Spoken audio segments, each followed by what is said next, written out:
Vamos a iniciar hoy, la temporada 14 ya y el acto 116 de la Asociación Cultural Conde de Aranda, y para ello contamos con la inestimable presencia de doña Nieves Concostrina. Y no os voy a contar, periodista, escritora, pero no os voy a contar sus bondades, ni voy a hablar de su obra, porque vosotros la conocéis y sabéis mucho más que yo. Hasta tal punto que, ya me sentí de, moderar un acto así, ya esto es una cosa que hace falta una responsabilidad. Entonces he aprovechado estos días para ir a ver la tumba del Conde de Aranda una vez más a San Juan de la Peña. Estuvimos con Gloria en el cementerio de Huesca, que hacía años que no había estado, y rememorando, porque mi padre, antes de ser alcalde de Huesca, claro, fue concejal de todo, y fue concejal de parques, jardines y cementerios. Tú el parque lo has conocido de Huesca, sí. Él lo cuidó mucho. Es una anécdota muy curiosa, porque él, como no era muy del movimiento, que era requeté, y todos los movimientos era su entusiasmo, salió concejal en esa época, y entonces lo pusieron en el peor cargo que había, que era cementerios y jardines. Claro, estaba todo hecho un desastre. Sigue siendo el peor. No, lo arregló todo, tuvo tan éxito que hoy en día tiene calle en Huesca, quiero decir que fue... Y ahí pasé yo con él horas y horas. Y luego ya, para buscar un poco de contraste, pues fuimos al cementerio del Père Lachaise a París. Y la verdad es que, claro, es un monumental, es espectacular. Y sí que me quedó una envidia de lo que son los franceses, de que tienes ahí toda la historia de Francia desde el siglo XIX, pero además la historia de la vida social real, los académicos, los militares, pero también tienes a los chansonniers, a los actores, al último rockero que se murió, gente joven por el cementerio que lo va a ver. Y entonces dices, fíjate qué bonito esta gente, qué criterio tienen de la grandeza. Los franceses, y los ingleses, y los italianos, y los alemanes. Menos los españoles. Exactamente. Es que es importante, no es que sean ellos, es que menos nosotros todos. Que es totalmente imposible que esto ocurra aquí. Sí. Y yo creo que, como ya has dicho, que tocarás algo el tema del Panteón de Hombres Ilustres, pues ahí lo tenemos. Joaquín Costa pues no está en el Panteón, porque no lo dejaron salir ya en Zaragoza y tal. Yo creo que la tumba ya ni saben dónde está, pero en ese momento ni lo dejaron salir ni tocar, ¿no? Entonces, pues ese toque de sana envidia lo tuve. Y también pues ese pequeño toque de humor negro que no puede faltar a la visita a un cementerio, ¿no? Me encantó un vendedor con su maletín encorbatado, precioso, intentando venderle una parcelita a una rica parisina, una señorona parisina, toda bien joyada, y el tío, pues claro, estaba haciendo la oferta con el mismo desparpajo que si estuviera ofreciendo ahí una parcela en Sotogrande o una cosa así. Muchas gracias, Feliciano. Gracias a todos. Bien, en primer lugar, gracias por la invitación. Es un gusto estar aquí, sobre todo porque soy muy amiga de Paco y de Concha. Y si Paco y Concha me dicen ven, como decía aquel, vendo el abono y dejo los toros, ¿no? Hombre, me da un poco de apuro hablar del Conde de Aranda a una asociación que se llama Conde de Aranda, porque yo supongo que sabéis todo de él, hasta el número de pie. Me voy a echar al monte y voy a ver qué sale de esto. Empiezo diciendo que el Conde de Aranda y yo nacimos el mismo día. No del mismo año, porque estoy operada, pero no tanto. Somos los dos del 1 de agosto. Entonces me hizo ilusión cuando él nació en Siétamo, ya lo sabéis, y yo aquí en Lavapiés, en Madrid. Y hablar de los ajetreados huesos del Conde de Aranda, que será el tema que nos traía hasta aquí, nos lleva, y lo siento mucho que os lo sepáis todo, pero nos lleva irremediablemente a hablar de sus dos hogares póstumos. San Juan de la Peña y el Panteón de Hombres Ilustres de Madrid. Del desastroso Panteón de Hombres Ilustres de Madrid. Y digo desastroso porque es que fue un desastre y el Conde de Aranda, uno de los muchos damnificados, fue víctima de aquel panteón. El Conde de Aranda, don Pedro Pablo Abarca, tuvo muchísima actividad en vida, eso ya se sabe, pero cuando se murió tampoco estuvo quieto. Fue muchas cosas, todas muy relevantes, muy ilustrado, un genio, un tío que trajo de cabeza a este país, pero su actividad finalizó el día que se murió, 1798. Quiso ser enterrado en un lugar emblemático, en el monasterio de San Juan de la Peña, porque allí estaban sus antepasados nobles, y porque el sitio, la verdad, en mitad de donde está, es como para querer enterrarse allí. Yo cuando lo vi la primera vez, yo tuve la sensación de que eso lo habían construido fuera con sin castillos y luego lo habían empujado y lo habían encajado allí dentro, porque es que es verdad que hasta que no lo ves no te haces idea de lo que es San Juan de la Peña. San Juan de la Peña estuvo lleno de muertos. Ahora solo está lleno de tumbas, pero en su momento estuvo lleno de muertos. Y creo que aquí, insisto, aunque os lo sepáis, procede recordar la historia del señor Boto, que conocéis, fijo. Boto y su caballo. Yo esto lo conté, pese a que lo conté allí en Huesca también, estando allí, que se lo conocía a todo el mundo, nos echamos unas risas, porque la verdad es que la historia tiene gracia. Es que tú lo cuentas muy bien. No, pero yo no cuento más que lo que ya sabéis todos, ¿no?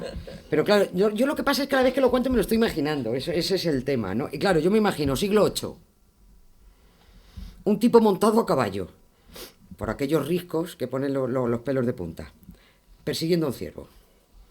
El caballo que se le desboca, el caballista que se acongoja, el ciervo que se despeña y a punto de despeñarse él se encomienda a San Juan Bautista y el caballo que oye San Juan Bautista dice, quieto.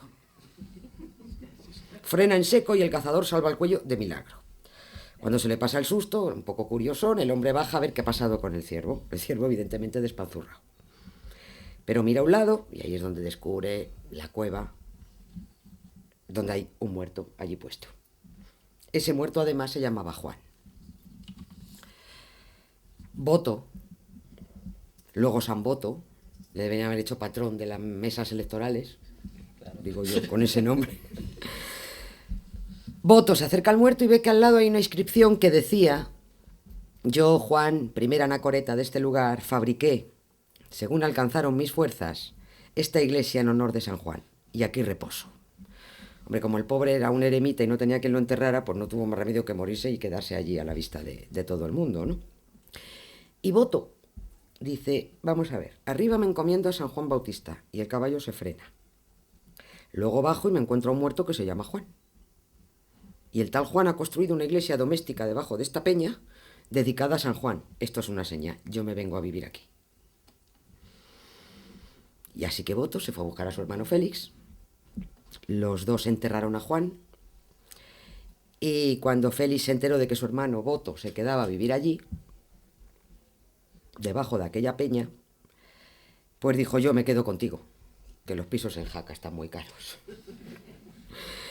Así que ya tenemos a los dos primeros empadronados en San Juan de la Peña, Félix y Boto, y al primer muerto de San Juan de la Peña. Es una leyenda, evidentemente, todo esto de Boto, el caballo y toda esta historia, ¿no? Pero bueno, es una leyenda bonita. Pero a partir de esto aquí comenzaron, en San Juan de la Peña comenzaron a enterrarse los reyes navarros, luego llegaron los aragoneses. A los aragoneses también les gustó el sitio, porque es para gustar. Y de hecho allí se retiraban durante la Cuaresma a San Juan de la Peña. Les gustó tanto que acabaron convirtiendo el sitio, ya lo saben, en Panteón Real. Pero no solo los reyes acababan allí. Allá donde van los reyes, van los nobles. Y cuanto más cerca de los reyes, mucho mejor. Hasta que pasó de moda enterrarse en San Juan de la Peña. Porque para morirse también hay modas. Así que cuando los reyes eligieron otro lugar como enterramiento, los nobles detrás. Ahí quedó abandonado San Juan. Los enterramientos reales se hicieron hasta el siglo XII, hasta que, ya saben, doña Petronila, que era heredera de la corona de Aragón, emparentó con Ramón Berenguer, conde de Barcelona, príncipe de Aragón, y a partir de ese matrimonio los enterramientos ya se pusieron de moda en otros sitios, sobre todo en Poblet, en Tarragona. Los reyes dejaron de enterrarse en San Juan de la Peña y a partir de aquí es donde viene esa bonita historia que se han inventado vuestros amigos que dicen la corona catalano-aragonesa. Dice, ¿qué corona catalano-aragonesa? No ha existido la corona catalano-aragonesa nunca, ¿no? Bien, el caso es que entre los incendios, el abandono y el paso del tiempo, el monasterio de San Juan de la Peña se vino abajo, quedó hecho un desastre y el panteón también hecho polvo. ¿Quién apareció entonces? Carlos III. Carlos III rescató los pocos huesos que quedaban de los reyes de Aragón, que en resumen eran 3 tibias y un par de costillas, nada más. Su intención fue buena, lo que pasa es que la pifió un poco, porque si hubiera estado quieto casi mejor. Se marcó un nuevo panteón real con, en fin, mármoles, estuco, purpurinas y, en fin. Si levanta la cabeza Ramiro I le arrea o lo despeña. Era otra época y lo hizo al estilo del siglo XVIII, totalmente neoclásico, ¿no? En la época de Carlos III, en cuanto agarraban el bote de pintura dorada, se ponían como locos y no paraban, ¿no? En fin, el hombre hizo lo que pudo, dignificó aquello y dignificado quedó, eso sí es cierto, ¿no? La intención era buena. Y después de todo este repaso de muertos se trataba de llegar al muerto pues más importante, al último, que además fue un muerto de ida y vuelta. Lo enterraron, lo exhumaron, se lo llevaron a Madrid, Madrid lo devolvió y lo volvieron a enterrar en San Juan de la Peña. Y hablamos, por supuesto, del conde de Aranda, el señor que da nombre a esta asociación. Ahora bien, los aragoneses se quedaron mosqueados. ¿Les habían devuelto al mismo muerto que se llevaron? Tenían muchísimas razones para sospechar que no. Hay otros ejemplos. En fin, ¿qué les voy a contar de Quevedo? Que si quieren luego se los cuento, ¿no?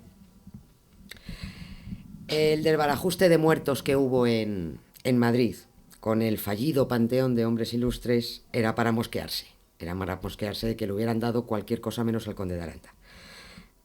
Así que lo mejor es entrar en faena y conocer la segunda morada póstuma del conde de Aranda. El conde de Aranda estuvo en San Juan de la Peña poco más de medio siglo, enterrado, hasta que el gobierno español se le ocurre la idea de hacer un panteón nacional de hombres ilustres. Pero había un problema. En la capital se habían perdido no la mitad de los muertos ilustres, sino el 80% de los muertos ilustres. Es más, aquí no quedaba un maldito ilustre. Se habían perdido todos. ¿Qué hubo que hacer? Pues hombre, birlárselos a otras provincias. A ver, ¿qué tenéis en Sevilla? Para acá. ¿Qué tenéis en Huesca? Para acá. ¿Qué tenéis? Y así se inició una recolección de muertos por toda España. Aragón, ¿a quién le birlaron? Al conde de Aranda y a Juan de Lanuza, al justicia de Aragón, al que ejecutó Felipe II. Primero se lo cargan y luego lo reclaman. ¿Por qué no podía cuajar en España un panteón de hombres ilustres? Pues porque no, unas veces por pura desidia, otras porque los ilustres estaban en el limbo, directamente perdidos, y otras por el imperdonable error de confundir ilustres con políticos. No tiene nada que ver una cosa con la otra.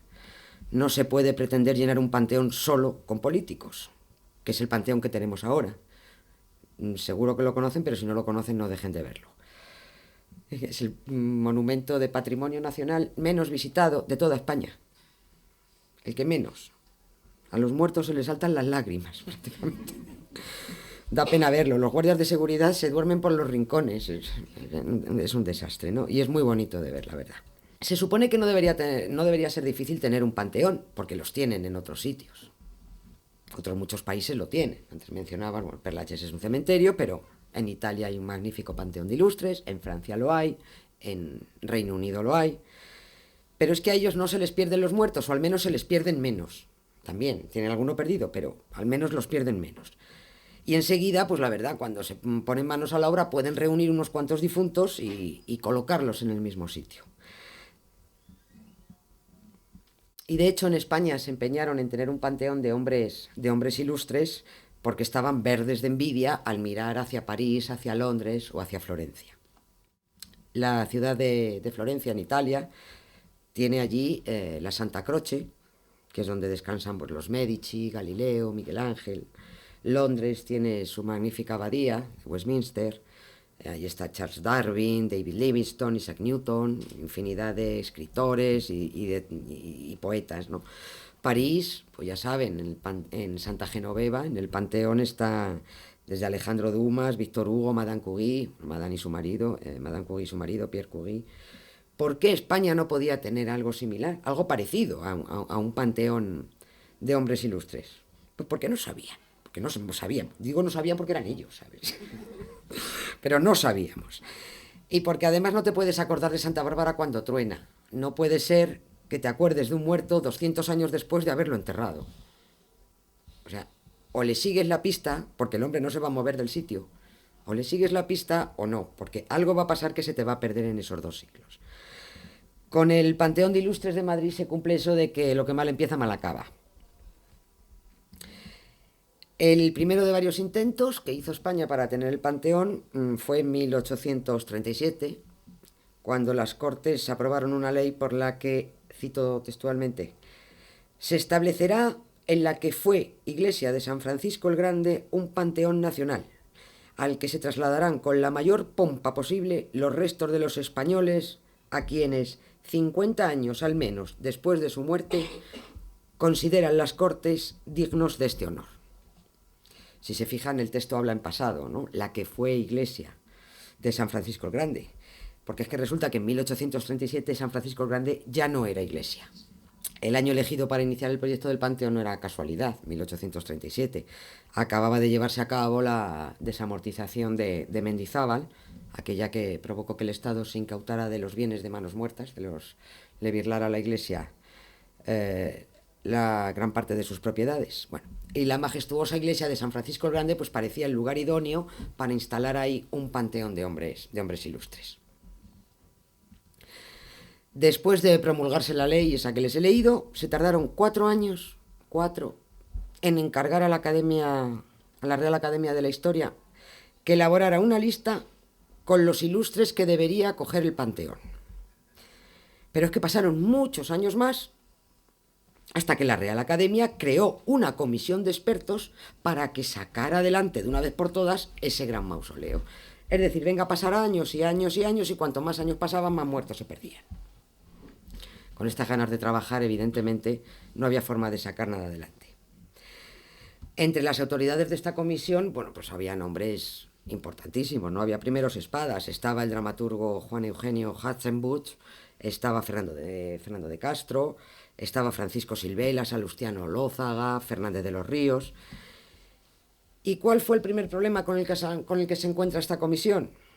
Recolectar ilustres por toda la geografía nacional y parte del extranjero. Había que traerlos por la fuerza del pan, porque es que, claro, cuando a una ciudad se llegaba y decía que queremos este muerto, decían, no, este muerto es mío, este muerto no sale de aquí, ¿no? Bueno, pues un real decreto, inmediatamente el muerto camino de Madrid. Los ilustres evidentemente no presentaban ninguna resistencia, pero no a todos los pueblos o ciudades pues les hacía gracia que les quitaran su hombre de pro, ¿no? También es cierto que a muchas ciudades les sirvió para descubrir que ese que tanto defendía lo habían perdido ya. O sea, a más de uno le dijeron, danos a este, y después de luchar y decir que no, fueron a buscarlo y resulta que ya no estaba. O sea que ya estaban perdidos de antemano. Les cuento. Se buscaron las cenizas del humanista y filósofo Luis Vives en la catedral de San Donato, en Brujas, en Bélgica. Nada. Buscaron a Velázquez, ahí en Ramales. Nada. Buscaron a Murillo. Nada. Zurbarán. Tampoco. Zurbarán todavía está por debajo de la Biblioteca Nacional, aquí al lado. En algún sitio. Goya. A este ni le buscaron porque ni puñetero caso le hicieron y por aquel entonces no sabían ni dónde buscar. Estaba en Burdeos, pero todavía en aquel momento ni idea. Yo creo que nadie pensó en él siquiera. Se intentaron localizar también los huesos de Antonio Pérez, el famoso secretario de Felipe II que estaba liado con la princesa de Éboli. Pero el convento de París, donde había sido enterrado, fue derribado, luego convertido en cuartel de infantería. También perdido. Antonio Pérez tampoco. Les leo lo que escribió el propio Fernández de los Ríos, uno de los miembros de la comisión, con una pluma absolutamente desesperada.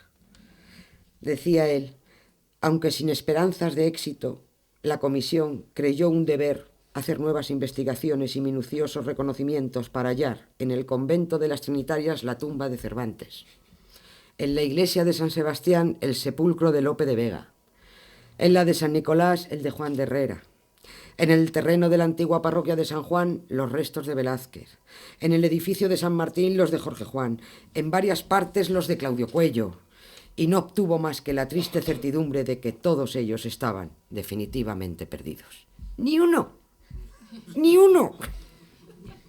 Porque también fracasó la búsqueda de los restos de Tirso de Molina, que se esfumó. Este no se sabe cómo desapareció, pero desapareció del convento soriano de Almazán, donde había sido enterrado. Desapareció el padre Mariana y el dramaturgo Agustín Moreto, enterrados en Toledo, y otros muchos españoles célebres. No había forma de encontrar a nadie. Y evidentemente, grave problema crear un panteón de ilustres cuando no hay un maldito ilustre que llevarse al panteón. Es imposible. Al final aparecieron algunos, muy poquitos, y el gobierno los fue birlando a base de decretos. Por eso decía antes que los muertos salieron por la fuerza. A Zaragoza se reclamó al Justicia de Aragón, a Juan de Lanuza, a Huesca al Conde de Aranda, a Villanueva de los Infantes, a Quevedo, y así, tras esta colecta, a trancas y barrancas, el 20 de junio de 1869 arrancó una kilométrica caravana por Madrid, debajo de un tormentón impresionante, que aquello fue, está recogida en las crónicas de la que cayó en aquel día, un tormentón de verano, y en esa caravana iban restos del almirante Francisco Gravina, el de la calle Gravina, está por aquí al lado también, ¿no? Por cierto, les cuento una cosa, esa calle, esta es calle del almirante, y luego está calle Gravina. Esta calle hubo un tiempo en que fue calle del almirante Gravina, pero algún espabilado de los que pasan los mapas se equivocó, y cuando es una reurbanización o uno de estos planes de ordenación urbana que hacen, no se dio cuenta y dividió la calle. En una puso almirante y en la otra Gravina, con lo cual la del almirante ya nadie dice, ¿qué almirante? ¿A qué almirante? Pues nada, y Gravina, y todo el mundo pasa y dice, ¿y este quién era? Bueno, pues es que está en la calle del almirante Gravina, luchador de la batalla de Trafalgar. Si en la batalla de Trafalgar se hubiera hecho caso a lo que dijo Gravina, no hubiera ganado el Horacio Nelson. Pero bueno, es otro tema. También se metieron en esa caravana los restos de los arquitectos Villanueva, autor del Museo del Prado, Ventura Rodríguez también, los escritores Calderón de la Barca, que esta es otra historia aparte también, Alonso de Ercilla, Quevedo, y pongan Quevedo entre comillas, Juan de Mena y Garcilaso, y bueno, pues con algún otro además del Gran Capitán. Ocurre que Quevedo que pasearon en aquella caravana no era Quevedo.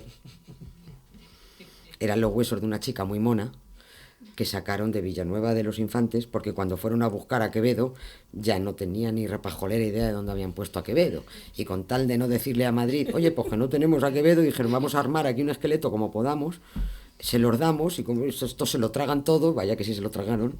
Entonces armaron allí un esqueleto con sus costillicas, esto todo, lo metieron en un arca, pusieron Don Francisco de Quevedo y Villegas, lo facturaron a Madrid, y eso fue lo que pasearon en la caravana de aquí hacia el Panteón de Hombres Ilustres. Luego se averiguó que eso no era Quevedo, entre otras cosas porque era una calavera muy mona de una chica y con todos los dientes puestos. O sea que, en fin. Por cierto, el Gran Capitán tampoco era el Gran Capitán. La mitad eran mentiras. Al final eran 4 gatos en la caravana y 2 no eran los que decían ser. Pero se organizó todo con una pompa impresionante, ¿no? Se dispararon 200 cañonazos, 3 horas de recorrido por Madrid la caravana, unas carrozas adornadísimas, 100.000 personas en la calle, 2.000 según la policía. En la fachada de San Francisco, y ya convertido en panteón, colgaron unas coronas de laurel también impresionantes, guirnaldas, crespones. No voy a decir crespones negros, ni lo digan ustedes nunca. Si es crespón, es negro. No hay crespones amarillos. Crespones, y había una enorme pancarta colgada a la entrada que decía España a sus preclaros hijos. Pues sí, preclaros, pero muy pocos. Muy pocos preclaros. El caso es que allí quedaron los huesecillos, algunos más falsos que 1 euro de madera. Cada uno se fue a su casa. La comisión encargada de haber buscado a los ilustres se quitó el muerto de encima después de muchísimos años trabajando en ello. Y bueno, pues la vida siguió. Y después de tanto panteón y tanta gaita y tanta caravana y tantas idas y venidas y tanto birlar muertos a provincias, los muertos quedaron absolutamente arrinconados.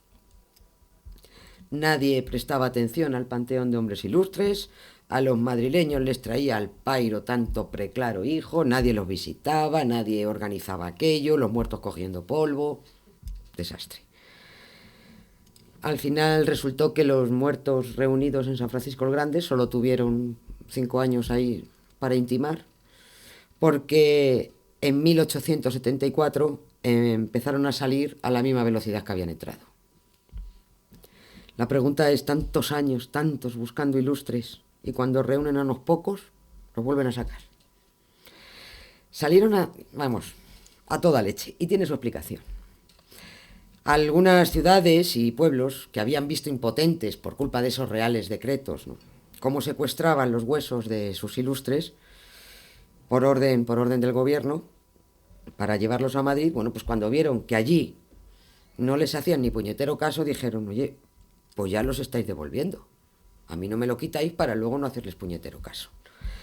Comenzaron a reclamar la devolución de los huesos, y lo consiguieron. La muchacha que se estuvo haciendo pasar por Francisco de Quevedo volvió a Villanueva de los Infantes. Los arquitectos Ventura Rodríguez y Juan de Villanueva fueron reubicados en otras iglesias de Madrid. Están ahora, por cierto, han abierto hace poco el panteón que los guarda en la iglesia de San Sebastián, en la calle de Atocha. Juan de Mena regresó a Torrelaguna. Calderón de la Barca volvió al cementerio de San Nicolás, en Madrid. Una curiosidad, el traslado de los restos de Calderón desde San Francisco el Grande al cementerio de San Nicolás inauguró el viaducto de Madrid. Lo primero que pasó por el viaducto fueron los restos de Calderón de la Barca. Si llegas a ver que unos años después lo iban a perder también, en ese momento salta por el viaducto. De los pocos restos de gente del siglo de oro que estaba localizado era Calderón de la Barca. Pues ya lo han perdido. Ya no está Calderón de la Barca. Luego os lo cuento. En resumidas cuentas, Huesos de ida y vuelta cuenta del estrepitoso fracaso del panteón. Así que tenemos otra vez a cada muerto en su pueblo. Fueron y volvieron. O en su tumba original. ¿Se acabó aquí el panteón de hombres ilustres de Madrid? No, no se acabó. Hubo más intentonas porque España seguía verde de envidia cada vez que miraba hacia Florencia, hacia París o hacia Londres. Había que seguir intentando tener ese panteón. Y esta vez la que se empeñó fue María Cristina de Habsburgo, viuda de Alfonso XII, la regente, que ordenó que se construyera un panteón de hombres ilustres. Y se eligió un solar en Madrid, muy cerquita de la estación de Atocha, y aprovechando que el Pisuerga pasa por Valladolid y que había que hacer un panteón en ese solar que había ahí, se construyó la nueva basílica de Atocha, que es la que conocemos todos, ¿no? El panteón y la basílica están pegaditos. Pero volvió el problema. Una vez terminado el panteón, había que volver a llenarlo de muertos. Ya no iba a colar eso de empezar a pedir otra vez muertos a las provincias porque les iban a hacer un corte de manga directamente, ¿no? Así que hubo que apañarse con los muertos que quedaban aquí. Entre los primeros huesos que se instalan en el nuevo panteón estaban el general Palafox, el general Castaños y Juan Prim. Por cierto, no sé si están al tanto lo de Juan Prim, pero ya saben que han confirmado hace un par de días en unas informaciones que fue estrangulado. No se murió solo. Después del atentado no le mataron la infección de las heridas, sino que al parecer, como ese no se iba a morir, le ayudaron. Bueno, pues estos tres, como ya estaban allí enterrados en la vieja Basílica de Atocha, de hecho ya saben que Juan Prim tuvo el velatorio allí y que cuando Amadeo de Saboya llegó a hacerse cargo del trono de España, ya debía saber que aquello empezaba mal, ¿no? Dice, mi principal valedor y está muerto, o sea, esto no va a funcionar fijo, ¿no? Y no funcionó. Prim quedó enterrado allí en la Basílica de Atocha, como también fue enterrado Palafox, que murió en Madrid, y como también fue enterrado el general Castaños. Estos son los tres que inauguran el panteón de ilustres en la Basílica de Atocha. Y a partir de ellos solo llegaban políticos. Cánovas del Castillo, Sagasta, Ríos Rosas, el Marqués del Duero, Canalejas, Eduardo Dato. También hay un templete en el claustro, un templete muy bonito, coronado arriba por una estatua de la Libertad, que es anterior a la Estatua de la Libertad de Nueva York. Y en ese templete se guardan los huesos de parte de los diputados de las Cortes de Cádiz, y el de la desamortización. Juan Mendizábal también se supone que está allí.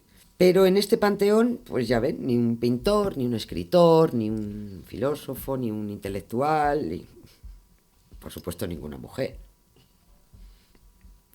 Ni se les ocurrió que una mujer pudiera llegar a ser ilustre, ¿no? Y hasta aquí, pues llegó la azarosa peripecia del Panteón Nacional de Hombres Ilustres. Los mausoleos son preciosos, los hizo Mariano Benlliure, algunos, y son una maravilla, pero, insisto, los muertos pocos que quedan allí están muertos de asco, muertos y muertos de asco, ¿no?